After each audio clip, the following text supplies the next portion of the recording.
we are at the wax pattern bench. Today I'm going to be attaching some wax patterns to the sprue base and preparing them to be made into molds. Every piece of jewelry starts out as a wax pattern. The wax pattern is an exact duplicate of what we want the casting to look like when it's finished. This wax pattern will be attached to the sprue base.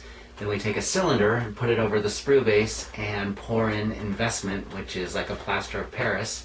Let it dry, put it into a burnout oven overnight. When it heats up, the wax burns out of the mold and leaves an impression inside the mold that it's exact duplicate of what the wax looks like.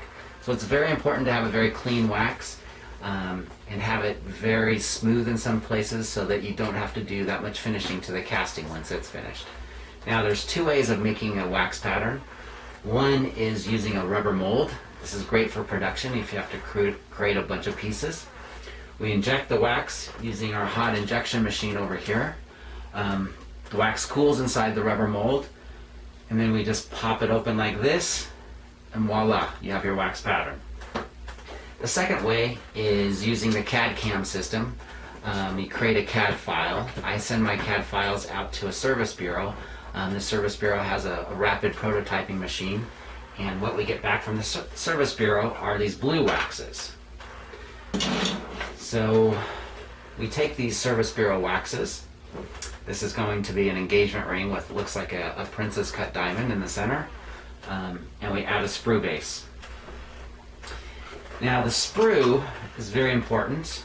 It is the gateway where the gold is going to be traveling to fill in the cavity inside the mold.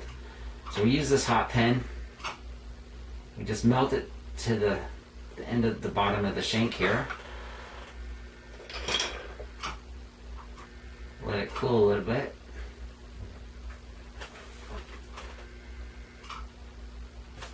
And we need a little bit more wax.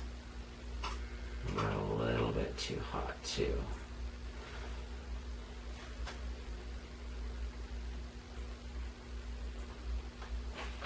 You have to be very careful with the wax patterns.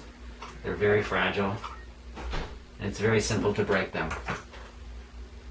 So once you have the wax pattern, you attach it to the mold base, like this. Let that dry. Fill in the seam like that. And there you have it. Now we're ready to go into the investing room where we'll create the mold.